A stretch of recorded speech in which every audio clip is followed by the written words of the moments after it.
जादुई तराजू।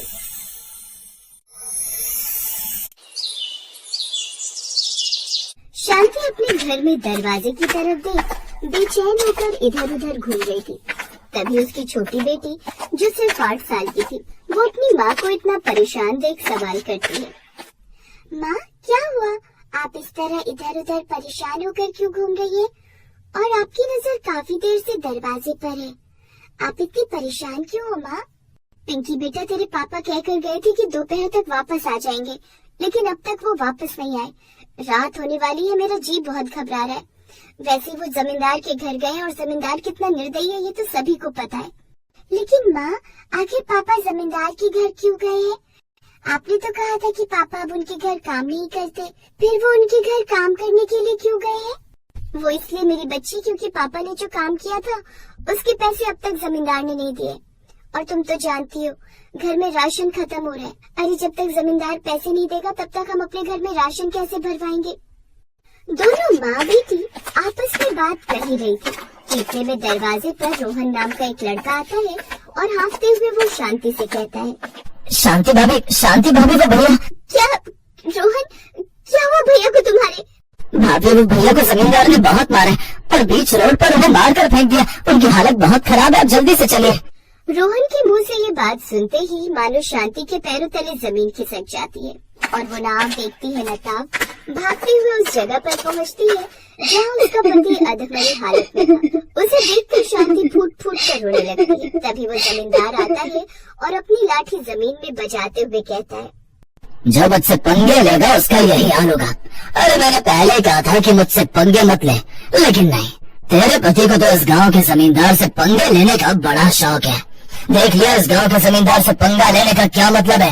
मैंने कहा था ना तुम लोगों को कि देर सवेर ही सही, पर मैं तुम्हें पैसे दे दूंगा, लेकिन नहीं, तेरे पति ने मेरी एक नहीं सुनी और उसकी हिम्मत तो देख, पहुंच आया मेरे द्वारे, वो भी पैसे लेने। अरे निर्दयी आदमी, मेरा पति तुझसे कुछ पैसे ही तो लेने आया था।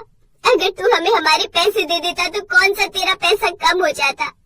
अरे हम अपने जायज पैसे मांग रहे थे, ना कि तेरी जायदाद। लेकिन तूने ना तो हमें हमारे पैसे दिए और ना ही मेरे पति को इस काबिल छोड़ा कि वो कहीं और काम कर सके। अगर ज्यादा मुंह चलाया तो तेरा भी यही हाल करूंगा जो तेरे पति का हुआ है। अब अपने पति को उठा और दफा हो जाए यहाँ से। इतना बोलकर जमींदार वहाँ से चला जाता है, पर शांति को अब कुछ समझ नहीं आ रहा था कि आखिर वो क्या करे। वो रोहन से मदद मांगती है और रोहन अपने कंधे का सहारा देकर जैसे तैसे विवेक को उसके घर पहुँचा देता है। घर पहुंचाने के बाद रोहन डॉक्टर लेकर आता है और डॉक्टर उन्हें बताते हैं कि विवेक को 1 महीने का बेड रेस्ट चाहिए। पर सवाल ये उठता है कि अगर विवेक घर में आराम करेगा तो उनके घर का खर्चा कैसे चलेगा। कुछ देर बाद रोहन और डॉक्टर दोनों ही वहाँ से चले जाते हैं।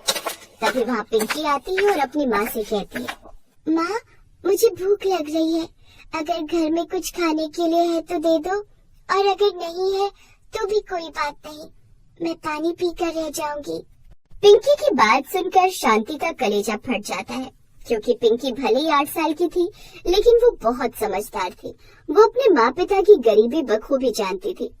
पिंकी बेटा, घर में थोड़े से चावल है, मैं वो चावल उबाल कर रख देती हूँ, तू और तेरे पापा उस चावल में नमक डालकर खा लेना। शांति की बात सुनकर पिंकी कुछ नहीं बोलती। हमारे हालात कितने खराब है, हमारे पास खाने के लिए ना तो अनाज है और ना ही उसे खरीदने के लिए पैसे।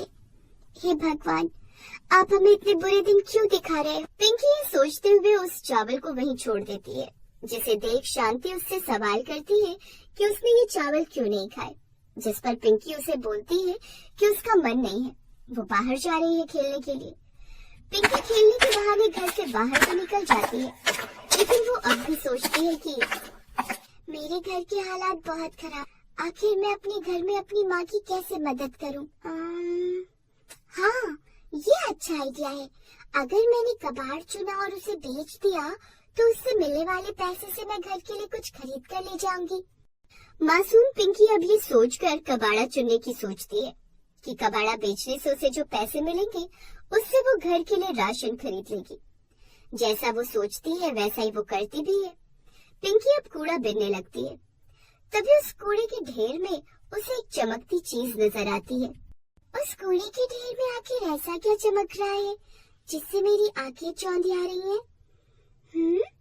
जाकर देखना पड़ेगा। अब क्या था, पिंकी अपने सामने पड़े कूड़े को एक डंडे से साइड करते हुए उस कूड़े के ढेर के बीचों बीच चली जाती है, जहाँ वो एक चमकते तराजू को देखती है।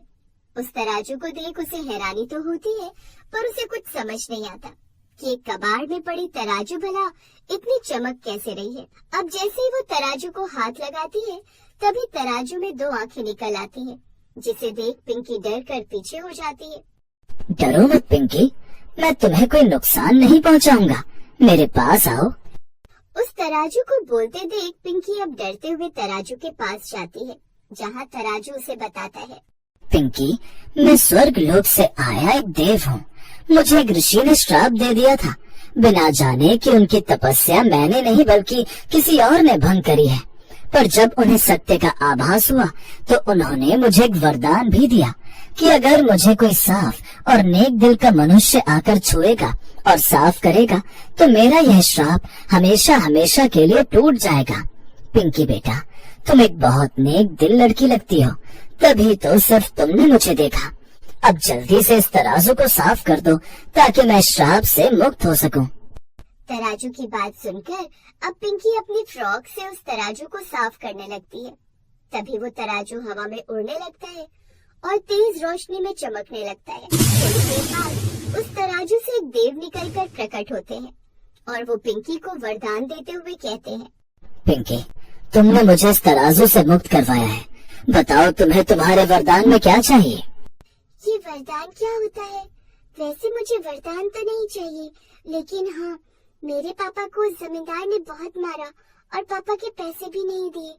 घर में राशन नहीं है। अब समझ नहीं आ रहा कि घर में पैसा कहाँ से आएगा जिससे घर के हालात भी ठीक हो जाए और पापा भी ठीक हो जाए। पिंकी की बात सुनकर देव मुस्कुराते हैं और उसकी बातों का बड़े ही प्यार से जवाब देते हैं। समय बहुत बड़ा बलवान है बेटा, जमींदार को खुद ब खुद अकल आ जाएगी। और हाँ, ये जादुई तराजू है, तुम इस जादुई तराजू को अपने घर ले जाओ और अपनी माँ को कहना कि इसमें अनाज के कुछ दाने डाल दें। उसके बाद तुम्हारे घर में ना तो कभी अनाज की कमी होगी और ना ही कभी कोई परेशानी आएगी। इस तराजू में तुम जो भी डालोगी वो 4 गुना बढ़कर आएगी। ऐसा बोलकर वो देव वहाँ से अंतर्ध्यान हो जाते हैं। पिंकी इस तराजू को लेकर अपने घर जाती है और सारी बात अपनी माँ को बताती है, जिसे सुन शांति को बड़ा अचंभा होता है। लेकिन पिंकी काफी समझदार थी, इसलिए वो पिंकी की बात टाल भी नहीं सकती थी। अब क्या था, शांति उस तराजू में चावल के 2 दाने डालती है और देखते ही देखते वो चावल 2 की जगह अनेक हो जाते हैं। ये देख शांति हैरान हो जाती है। ये तो सच में तराजू है। ये देख मानो शांति की खुशी का ठिकाना ही नहीं था। अभी कुछ घंटे पहले तक शांति यही सोचकर रो रही थी कि आखिर घर का गुजारा कैसे होगा। लेकिन अब शांति को किसी भी चीज की चिंता करने की जरूरत नहीं थी, क्योंकि उसके पास जादुई तराजू जो आ गया था।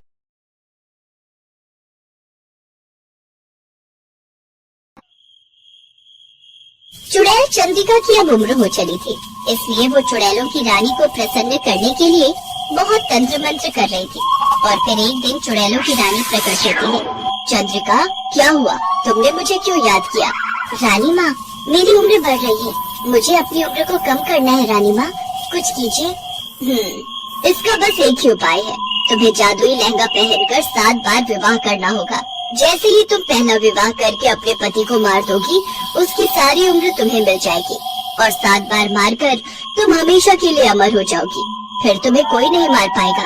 आप सच कह रही है रानी माँ? फिर तो ये लहंगा मुझे दे दीजिए, मैं अपने शिकार की तलाश में निकल जाती हूँ। इस लहंगे को बहुत संभाल कर रखना चंद्रिका, क्योंकि तुम जानती हो ये लहंगा हमने कैसे पाया था। जैसे ही तुम्हारा कार्य पूरा हो जाए, हमें ये लहंगा वापस कर देना। मैं जानती हूँ रानी माँ, मैं इस लहंगे को बहुत संभाल कर रखूंगी और जैसे ही मेरा कार्य पूरा होगा मैं इसे आपको लौटा दूंगी। मैं अपने शिकार के लिए जाती हूँ रानी माँ, आज्ञा दीजिए। चुड़ैलों की रानी से चंद्रिका लहंगा ले लेती है। उस लहंगे में ऐसा जादू था कि जिसे पहनते ही चंद्रिका चुड़ैल से एक सुंदर लड़की के रूप में आ जाती थी, जिसे देखकर कोई भी लड़का शादी के लिए मना ही नहीं कर सकता था। और ऐसा ही हुआ, चंद्रिका ने अपने शिकार फंसाने शुरू कर दिए। चंद्रिका जादुई लहंगे को पहनकर एक सड़क पर रोती हुई जाती है ताकि कोई लड़का उसकी आवाज को सुनकर रुक सके, और ऐसा ही हुआ। सड़क से आशीष नाम का एक लड़का अपनी कार से जा रहा था। चंद्रिका लहंगे में बिल्कुल एक दुल्हन की तरह लग रही थी। आशीष ने अपनी कार को रोका और उससे पूछा, क्या हुआ? आपको कोई परेशानी है? आपको देखकर लग रहा है आप किसी से बचकर भाग रही हैं। एक बदमाश जबरदस्ती मुझसे शादी करना चाहता था। उसने मेरे पिता को भी मार दिया। मुझे बचा लीजिए, मुझे उस बदमाश के साथ नहीं जाना। कोई बात नहीं, तुम घबराओ नहीं, मेरी गाड़ी में बैठ जाओ। मैं शहर की तरफ ही जा रहा हूँ, वहाँ तुम्हें कोई खतरा नहीं होगा। आशीष नाम का वो लड़का चंद्रिका के रूप पर मोहित हो जाता है।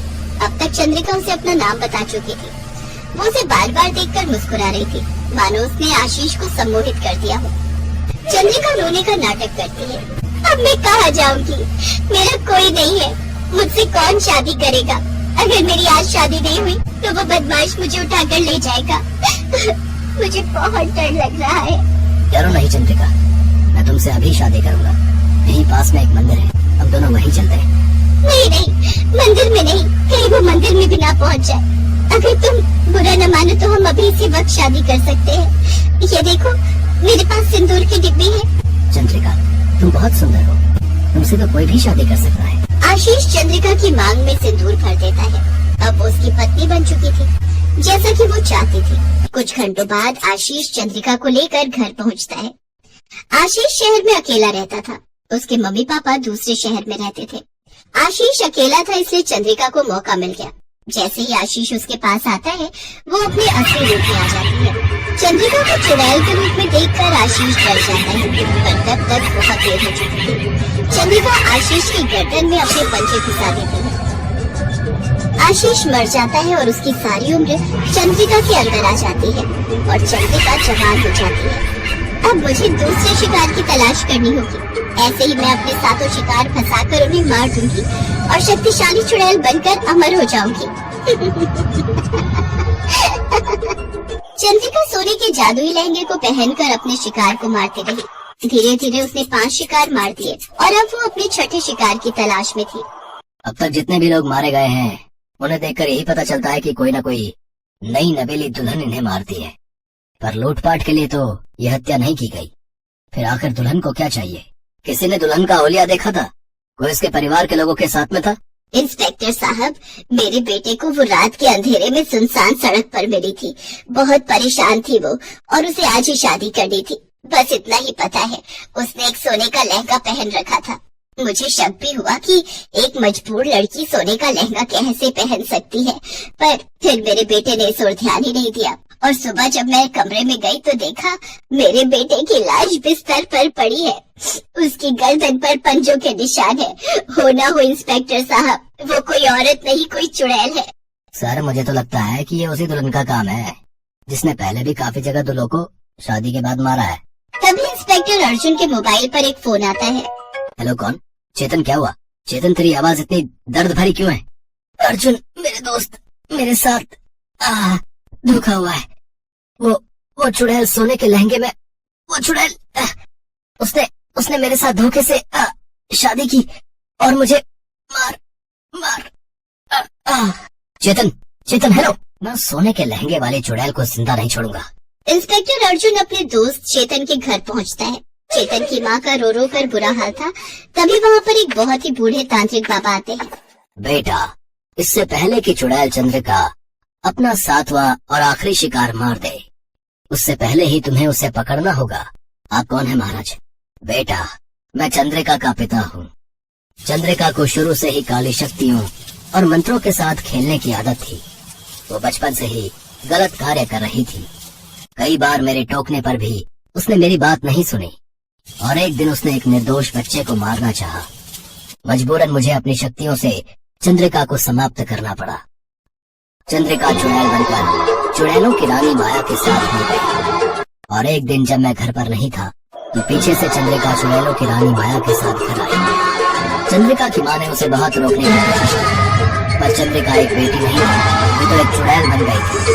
उसने मेरी पत्नी को यानी अपनी माँ को भी मार दिया और जादुई लहंगा उठाकर ले गई। तब से मैं चंद्रिका की तलाश में हूँ। जब मुझे पता चला कि वो इस तरह शादी करके दूल्हों को मार रही है तो मैं समझ गया कि अवश्य ही वो उस लहंगे का दुरुपयोग कर रही है। चंद्रिका अब 7वें शिकार की तलाश में है। वो अमर हो जाएगी, उसकी शक्तियां बढ़ जाएंगी, फिर उसे मारना असंभव है। उसे रोक लो बेटा। पर मैं उसे कैसे रोक सकता हूँ? उसे रोकने के लिए तुम्हें जाल बिछाना होगा, ताकि समय पर वहाँ पहुँचकर मैं मंत्रों की सहायता से चंद्रिका को खत्म कर दूं।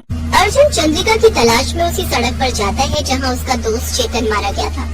रात हो चुकी थी। अर्जुन जानबूझकर अपनी गाड़ी धीरे चला रहा था ताकि चंद्रिका खुद उसके पास आ जाए। तभी अर्जुन देखता है कि लहंगे के अंदर सजी संवरी चंद्रिका घबराई हुई वहाँ आती है। अर्जुन का तीर निशाने पर लग चुका था। अरे कौन हो तुम, और इतनी रात को यहाँ क्या कर रही हो? तुम तो कोई दुल्हन दिखाई देती हो। क्या कोई परेशानी है? मुझसे कहो। मेरे माता पिता को मारकर एक बदमाश मुझसे जबरन शादी करना चाहता है। मैं किसी तरह अपनी जान बचा कर आई हूँ। मुझे अपनी गाड़ी में थोड़ी सी जगह दे दो। वो बदमाश मेरा पीछा कर रहा है। अच्छा कोई बात नहीं, आओ जल्दी से मेरी गाड़ी में बैठ जाओ। अरे तुम अभी भी क्यों रो रही हो? मैं इसलिए रो रही हूँ कि अब मैं अपने गाँव से भागी हूँ। मेरी बहुत बदनामी हो गई। अब मुझसे कौन शादी करेगा? मैं कहाँ जाऊँगी, मैं कहाँ रहूँगी? चिंता मत करो, तुम बहुत सुंदर हो। तुम्हें तो बहुत लड़के मिल जाएंगे जो तुमसे शादी करना चाहेंगे। अगर तुम बुरा न मानो तो मैं तुमसे शादी अभी और इसी वक्त कर सकता हूँ। सच? क्या तुम मुझसे शादी करोगे? ये देखो मेरे पास सिंदूर की डिब्बी है। हमें किसी मंदिर में जाने की जरूरत नहीं है। तुम अभी के अभी मुझसे शादी कर सकते हो। मैं तभी तुम्हारे साथ तुम्हारे घर चलूंगी। बस इतनी सी बात। ये लो, हो गई हमारी शादी। अर्जुन चंद्रिका को लेकर घर आ जाता है। चंद्रिका जाओ, तुम कपड़े चेंज कर लो। इतना भारी लहंगा पहना हुआ है, इसमें तुम थक गई होगी। मैं तुम्हें माँ की साड़ी दे देता हूँ, तुम वो पहन लो। नहीं, मैं ये लहंगा नहीं उतार सकती। मैं इसमें तुम्हें सुंदर नहीं लग रही। देखो तो, ये तो सोने का लहंगा है, कितना सुंदर है। मैं इस लहंगे को सुबह ही उतारूंगी। मुझे बहुत नींद आ रही है। चलो ना अंदर कमरे में चलते हैं। अरे इतनी जल्दी भी क्या है, अभी सबको आने तो दो, तभी तो अंदर जाएंगे। मैं कुछ समझी नहीं। सब मतलब? तभी चंद्रिका के पिता और बाकी सब लोग वहाँ आ जाते हैं। अर्जुन की माँ भी वहीं मौजूद थी। चंद्रिका, तेरा अंत करने के लिए ही ये सब जाल बिछाया गया था। तो इस धरती के लायक नहीं है। जा, मैं तुझे मुक्ति देता हूँ, अपने लोग चली जा। पिताजी नहीं। चंद्रिका के पिता की आंखों में आंसू थे। चंद्रिका लड़के के साथ ही खत्म हो जाती है और उसके साथ साथ चुड़ैलों की रानी और बाकी सब चुड़ैलों का भी अंत हो जाता है। अर्जुन को अफसोस था कि उसका इतना प्यारा दोस्त आज उसके साथ नहीं था, पर उसे तसल्ली थी कि उसने अपने दोस्त के कातिल उस चुड़ैल को खत्म कर दिया था।